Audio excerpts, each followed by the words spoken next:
Hoy estamos con Juan Álvarez, un escritor colombiano y exalumno del Liceo Juan Ramón Jiménez, egresado del año 1995, quien a lo largo de su trayectoria ha escrito muchos libros con diversas temáticas. Por ejemplo, tiene una novela histórica, tiene una novela juvenil, entre otras. Hola Juan, Hola, muchas Catalina. Gracias por aceptar esta invitación. No, ustedes gracias por la invitación. Bueno. El objetivo de esta entrevista es que nos cuentes sobre tu proceso en el Juan Ramón y cómo este influye en tu profesión. Entonces, la primera pregunta va dirigida hacia ese lado. ¿Cómo crees que tu paso por el Juan Ramón incidió a la hora de tu decidir ser escritor? Sí, yo creo que fue muy importante el liceo en el que yo estudié desde un principio, es decir, incluso desde el jardín infantil, que era un jardín relativamente asociado al colegio. Siempre fue un espacio en el que yo encontré como enorme deliberación y como una inclinación muy grande por las artes y por ese tipo de prácticas. Y te diría incluso que en términos prácticos, cuando en 10º o en 11, no recuerdo exactamente, a esa edad uno está un poco, iba a decir asqueado, pero asqueado no es la palabra, está un poco harto del estudio y ya quiere como concentrarse en las cosas que le interesan. Yo en 10º o en 11, o tal vez en los 2 años, entré a un taller de escritores en la Universidad Central. Y eso ocurría 1 o 2 veces a la semana y yo tenía que salir más temprano. Y las directivas del colegio fueron como muy abiertas a que yo me saliera, digamos, a que dejara de ir todas las semanas 2 tardes del colegio. Y no era porque me iba por ahí a dar vueltas y a tontear, sino porque ellos sabían que yo de verdad quería escribir y me había inscrito en ese taller de escritores. Y eso fue a lo largo de todo un año. Probablemente fue 10º, incluso ni siquiera fue 11.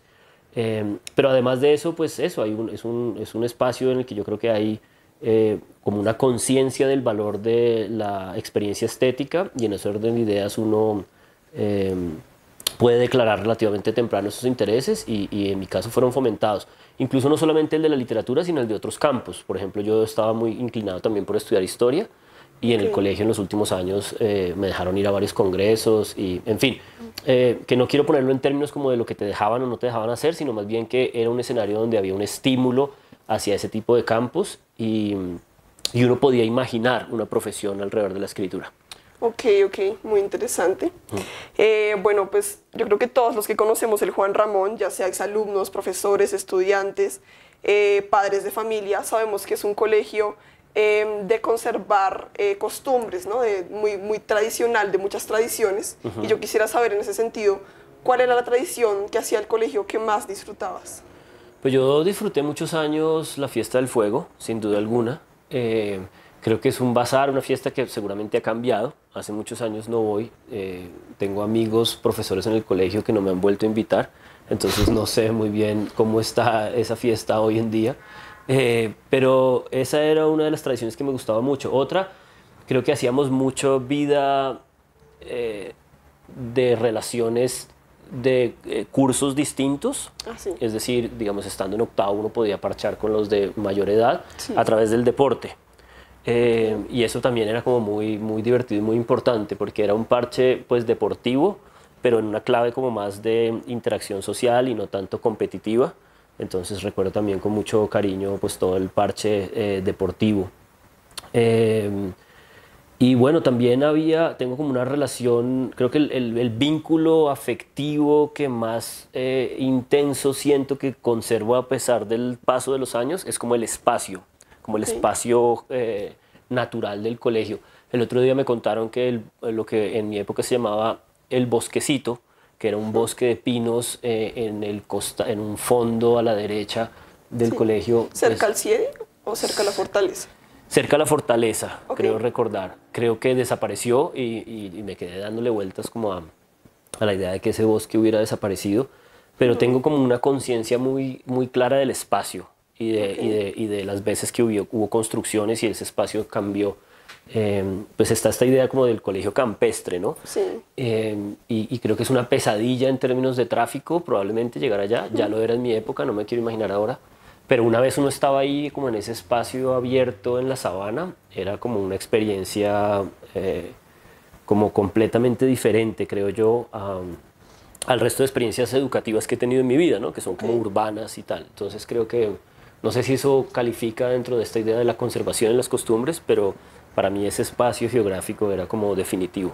Sí, de acuerdo, para mí también es bastante valioso. ¿Y no te atormenta el tráfico para llegar Me allá? atormenta demasiado. Sí, Llego claro. muy amargada a las clases, al primer bloque, y ya luego Sí. en el transcurso del día va cambiando mi energía. Sí, es difícil saber que es mejor unas por otras. ¿Pero duermes Sí. en el trayecto, en el bus? No puedo dormir. No puedes dormir, pues ya te has despertado y Sí, ya me he bañado, entonces no puedo, mi cuerpo me dice como... ya estás despierta. Tengo ya. que estar despierta y todo el mundo duerme delicioso y yo estoy ahí, pero, Sí. pero bueno. Sí. Bueno, quiero contarte que la semana pasada estuve conversando con Edith Sí. y me contó, Estuviste conversando con Edith. estuve conversando con Edith y me contó una anécdota tuya. No puede ser, te en contó un esa examen. anécdota. Ya las vamos conciliando porque la anécdota se ha ido regando, sí. ¿Qué ¿Cómo nos te la- puedes contar al ¿Cómo te la respecto? contó ella a ti? Quiero primero tener tu versión Ok. y luego... Mi versión, de hecho, salió publicada en El Espectador hace como 8 años, así que espero ser fiel a ella. A mí me costaba mucho trabajo las matemáticas. En Ok. noveno, según mi cálculo, vimos cálculo con ella. Ella era profesora como de matemáticas y Sí, de sí. física. Y yo había sufrido mucho. Entonces el año siguiente, en décimo en física, me había puesto la propuesta como de ser un poco más aplicado porque, sí, porque me costaba mucho trabajo y sufría mucho. Ok. Y uno de los estímulos que ella usaba, no sé si positivo o no, era que si uno era, digamos, más o menos buen estudiante y tenía como una respuesta satisfactoria a lo largo del año, lo eximían de los exámenes semestrales o finales. ¿En serio? Sí, así era. Wow. Entonces, ante la idea de ser eximido del examen final, pues eso me motivó mucho y yo pues llevé como un buen año académico. Y el último día, cuando llegó el día del examen, para el que por supuesto no me había preparado porque había sido eximido junto a un grupo de 10 o 12 personas, estábamos tonteando con un balón ahí en el salón y el balón pues estaba ahí golpeando cosas cuando ella entró. Y digamos que yo fui el que pillaron infraganti probablemente con el balón ahí jugando. Entonces ella resolvió ahí en ese gesto en último momento que esas dos personas que ella había pillado como tonteando con el balón en el salón a punto de empezar el examen final, probablemente tumbando cosas, no creo que rompiendo cosas, pero sí tumbándolas, ya no quedábamos eximidos del examen, sino que teníamos que entrar al examen. Entonces yo me tuve que sentar ahí en décimo, a final del año, a hacer un examen de física para el que no me había preparado del todo. Era un cuadernillo, lo recuerdo muy bien, que ya traía como los espacios para responder, como con las variables y tal. Y yo me puse a escribir un cuento sobre una profesora arpía que tomaba una decisión arbitraria a último momento, no respetando los acuerdos, y a raíz de un malentendido con un balón, obligaba a un estudiante a hacer un examen final de física. Y duré las 2 horas del examen escribiendo ese cuento, puliéndolo, pasándolo ahí dentro de la hoja del examen. Un poco irresponsable de mi parte, yo no sabía muy bien qué estaba haciendo, pero lo que me guiaba era como el sentimiento de haber sido, digamos, como un poco maltratado, pero sobre todo como haber sido objeto de una cierta arbitrariedad, ¿sí? Porque había un pacto y yo había hecho un buen año académico y me sentía muy orgulloso de haber hecho un buen año académico en física, lo cual me costaba mucho trabajo. Y no me había preparado para el examen, o sea, también yo no estaba muy preparado para el examen y entonces decidí hacer esa especie de cuento, que era una especie también de protesta, que era también una pequeña impugnación ahí personal y también una especie de, no quiero decir irracionalidad, pero sí, no, o sea, fue como que yo me senté frente a la hoja y simplemente eso fue lo que empecé a hacer. O sea, no fue como que lo planeé mucho, sino simplemente empecé a decir como esta señora, estoy aquí sentado. ¿Y no planeabas entregárselo? No sé muy bien qué planeaba, hasta ya no recuerdo muy bien. Lo que probablemente ocurre y le pasa cuando uno escribe es que escribir es como una operación cognitiva del cerebro muy complicada, donde uno organiza muchas ideas, pero cuando eso está terminado y tú lo lees, hay como una cosa por fuera de ti que sí te produce una cierta fascinación, como un cierto placer. Eso mucha gente lo dice como odio escribir, me encanta haber escrito, ¿no? Pues porque por el paso de la dificultad. Yo creo que hacerse profesional un poco es empezar a disfrutar ese proceso independiente de lo que resulte. Pero lo cierto es que el cuento estaba ahí, yo estaba muy satisfecho y no recuerdo exactamente los detalles, recuerdo más la parte posterior, pero lo cierto es que lo entregué. Lo entregué como examen final de física.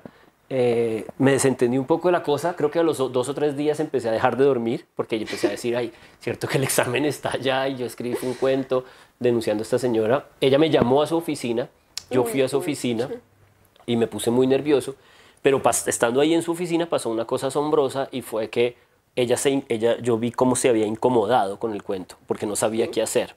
de algún modo, pues ella estaba obligada a ponerme un 0 por haber hecho lo que hice, por no haber hecho el examen final, pero al mismo tiempo, pues ella no podía simplemente como ponerme un 0 y romper el examen, sino que de algún modo, pues si lo iba a escalar o a socializar con más gente, pues la gente iba a ver, leer el cuento, y entonces iba a ver como mi versión de lo que había ocurrido. O sea, siento que el cuento la incomodó a ella y me protegió a mí un poco, porque era pues mi versión de lo ocurrido y mi manera de...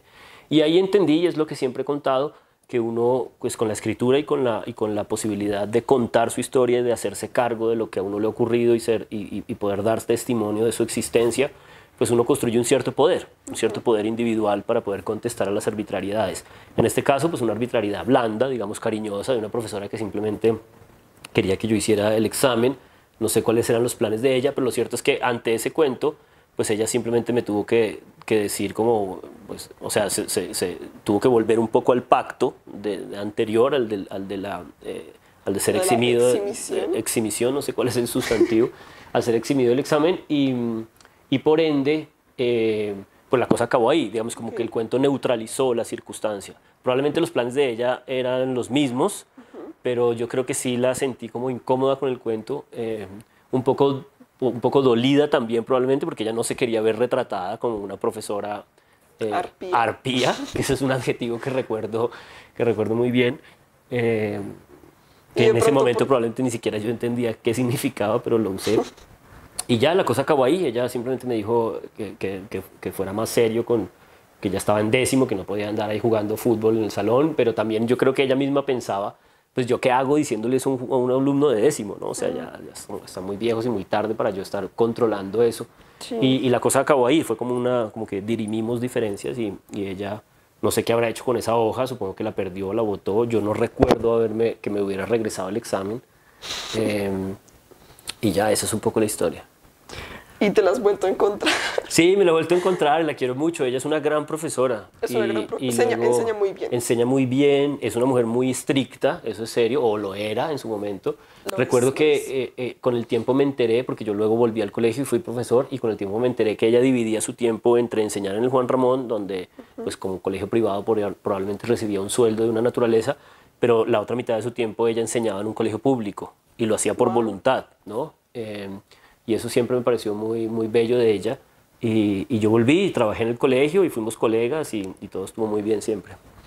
Ay, me gustaría conversar con ella sobre eso de que los alumnos que les va bien ya no hacen el examen, sí. Porque eso no pasó cuando yo estuve con ella. Yo supongo que ella dejó esa práctica porque pues, es un estímulo que a lo mejor hace eso, que uno al final piense ya un poco en el importaculismo y no quiera seguir como trabajando. Sí, era un estímulo extraño, pero bueno, existía en mi época. Interesante. Sí. Me gusta como ese espíritu revolucionario tuyo en un examen de física. Yo creo que lo que ella le inquietó es que no creo que ningún muchacho antes hubiera hecho como ese cuento. Sí. Me parece impactante. Yo no lo llamaría espíritu revolucionario porque digamos que yo no estaba pretendiendo, o sea, como que no traté de movilizar a otros. Simplemente fue como una especie de escudo que yo sentí que podía construir porque yo sí me sentía un poco tratado con arbitrariedad, ¿no? Y yo quería contar eso. Sí, me interesa mucho como pues esas inconformidades que tenías, porque sí. Claramente el hecho de no haber, digamos, tratado de resolver el ejercicio, sino irte al cuento, me conecta con la otra pregunta y es como ya hablamos bien del Juan Ramón, ahora quiero saber qué no te gustaba, qué te hubiera gustado cambiar del colegio. Yo creo que una de las cosas que pasaban en el colegio también, que me interesaban mucho, era que vivíamos en una permanente discusión y conversación sobre el propio colegio. Y esto pasaba, por ejemplo, con estudiantes, amigos, colegas a los que de pronto no les iba muy bien o de pronto eran muy crápulas, había unos que eran ya excesivos. Y el colegio muchas veces sacó personas del colegio, del estudio, que eran cercanos a nosotros, amigos.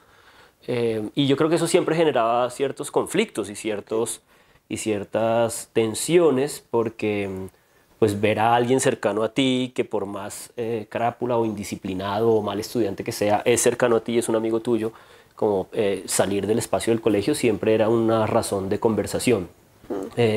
Yo creo que en mi momento, no sé ahora, pero en esos momentos en los que yo hice el bachillerato, que fue la primera mitad de los 90s, en el país también pasaron cosas muy gordas. Una de ellas, la Constitución del 91 y el crecimiento de esa Constitución.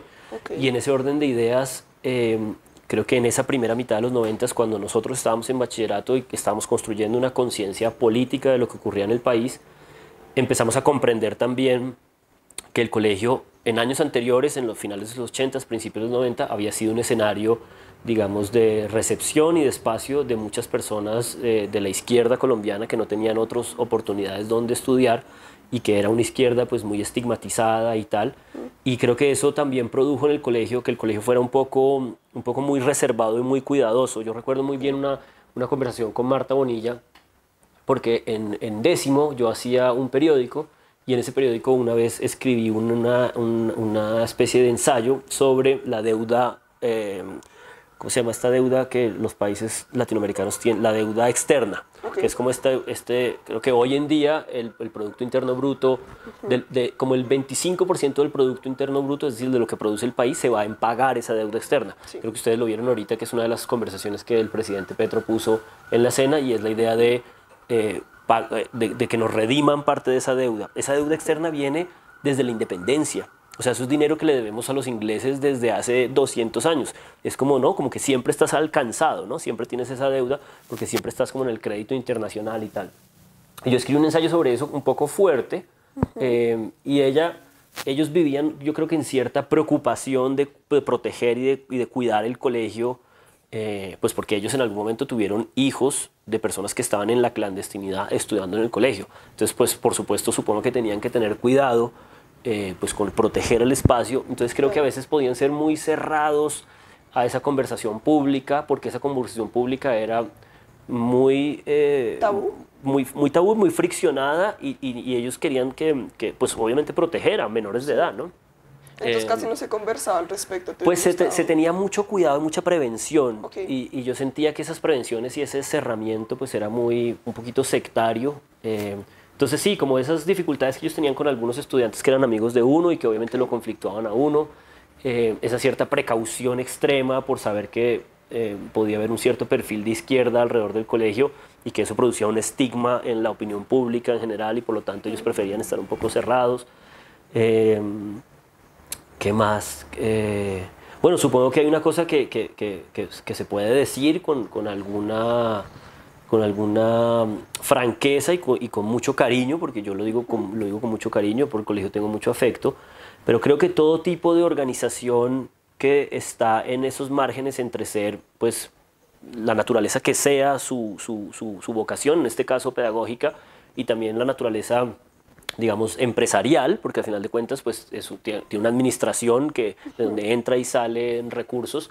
Cuando está alrededor de una familia, de un núcleo familiar, pues es difícil que se distingan las razones de un tipo y las razones familiares, ¿no? Entonces creo que pero eso le pasa a cualquier tipo de empresa de orden familiar, ¿no? Creo que tiene que tener cuidado con sus sesgos familiares y con las dificultades de conversación que eso puede producir. Yo creo que el Juan Ramón lo hace en la mayoría de los casos de manera muy armónica y muy virtuosa, pero también es un riesgo que existe. Ok. Bueno, ya para cerrar la entrevista me gustaría saber, más allá del oficio, ¿qué enseñanzas sientes que te dejó el Juan Ramón para la vida? Ya no para un ámbito de tu profesión, sino para la vida en general. Sí. No, pues el Juan Ramón yo creo que me construyó me construyó los principios cívicos de un ciudadano democrático, es decir, de ser crítico con la realidad, de ser analítico con la existencia, de tener un ambiente permanentemente deliberativo. Es decir, en el Juan Ramón no simplemente nos daban órdenes y ya, sino que uno tenía como conversaciones de por qué las cosas, y me construyó también un placer por la diversidad, por las personas diferentes. Creo que hoy en día es muy común o es natural que los colegios sean mixtos, pero hace 30 años, 25 años, era una cosa delirante, pero la gran mayoría de colegios de este país eran de un solo sexo, de un solo género. Eso a mí me parece inconcebible. Sí, no puedo imaginar lo que habría sido mi vida si yo no hubiera crecido al lado de las mujeres también, y de haber intentado tener un intercambio intelectual y estético y afectivo con hombres y mujeres por igual, ¿no? Creo que eso, no me quiero imaginar lo que es la formación de una persona que a los 18 o 20 años sale a interactuar en un espacio intelectual con mujeres y no previamente. ¿Sí? Me parece, Sí, es terrible, parece es terrible. inconcebible, pero ocurría. Creo que también pues su carácter laico hizo que yo no tuviera un poco que sufrir lo que siento que fue el sufrimiento de algunas educaciones intensamente católicas, aunque cada vez con el tiempo entiendo más que el catolicismo es más como una oferta estética que una oferta de comportamiento, pero bueno, eso es otra discusión. En fin, que yo siento que Juan Ramón me puso allí en un escenario en el que yo podía construir algo que se parece a una serie de prácticas democráticas que trato de seguir alimentando pues, en mi vida laboral, en mi vida pública y también en mi vida privada. Ok, muy interesante. Bueno, Juan, muchísimas gracias. A ti, Catalina, muchas gracias. Gracias nuevamente por aceptar hacer parte de este proyecto. No, a ustedes, me alegra mucho volver a recibir en mi casa estas conversaciones del colegio por el que tengo mucho aprecio y mucho afecto. Ay, sí, muchas gracias. No, a ustedes.